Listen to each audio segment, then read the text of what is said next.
Hello गधास। आप देख रहे हैं बीइंग गधा के साथ राइटिंग एंड सिटी लाइफ का पार्ट 2 मेसोपोटामिया की जियोग्राफी। तो देखते रहिए, पढ़ते रहिए। हमारे साथ यूं ही आगे बने रहने के लिए नीचे सब्सक्राइब के बटन को दबाएं। ये हैं दो नदियाँ, यूफ्रेट्स और टिग्रिस। पिछले पार्ट में हमने पढ़ा था कि यूफ्रेट्स और टिग्रिस के बीच का जो लैंड है उसे कहते हैं मेसोपोटामिया। तो ये हो गया मेसोपोटामिया। मेसोपोटामिया प्रेजेंटली इराक में आता है। तो हम बात कर रहे हैं मेसोपोटामिया की ज्योग्राफी के बारे में। तो सबसे पहले चलते हैं नॉर्दर्न पार्ट में। नॉर्थ में है स्टेपी। स्टेपी का मतलब स्ट्रेच ऑफ अपलैंड। अपलैंड मतलब थोड़ा सा ऊंची भूमि। ऊंच नीच का पापड़ा, गधे ने मारा झापड़ा, हम तुम्हारी ऊंच पे, लाला जी की पूंछ पे। और यहाँ पर होती थी एनिमल ब्रीडिंग। जितना ज़्यादा लाइवलीहुड एग्रीकल्चर प्रोवाइड करता था, उससे कई ज़्यादा एनिमल ब्रीडिंग लाइवलीहुड प्रोवाइड करती थी।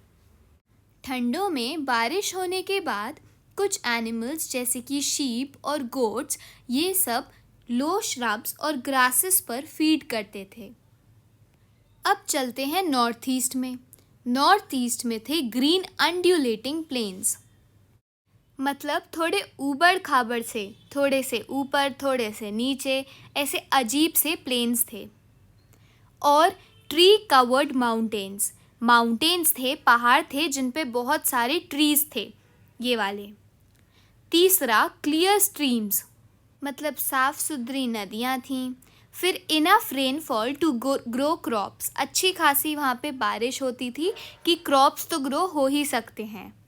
अब यहाँ पे यानी कि मेसोपोटामिया के नॉर्थ ईस्ट में सबसे पहले एग्रीकल्चर शुरू हुआ। कब? 7000 से 6000 BCE वाले टाइम पे।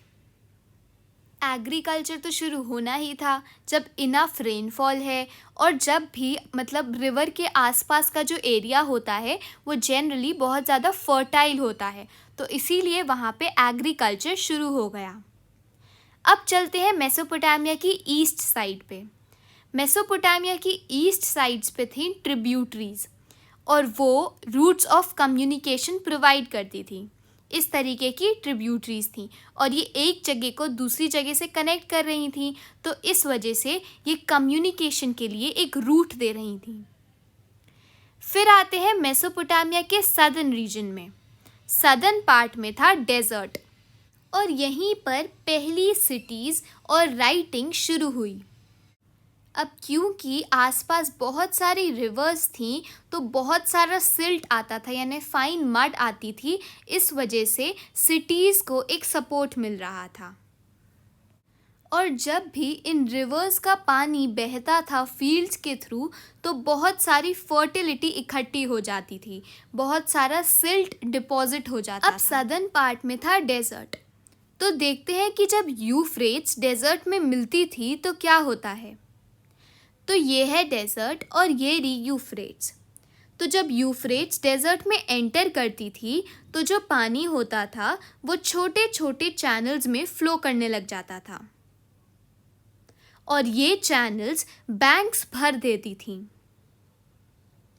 इन भरे हुए बैंक्स की मदद से हम क्या करते थे, वाटर को फील्ड्स में डालते थे।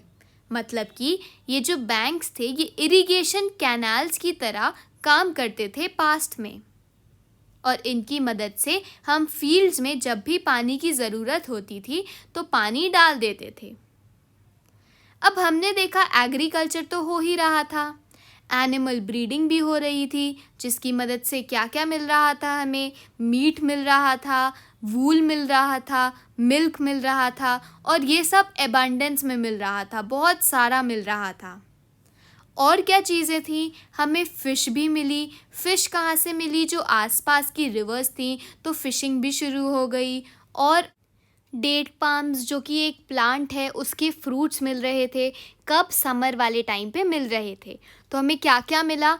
एग्रीकल्चर तो मिल ही रहा था, मीट, वूल, मिल्क अबंडेंस में मिला, फ़िशिंग शुरू हो गई, और डेट पाम्स फ्रूट दे रहा था। कब? समर वाले टाइम पे।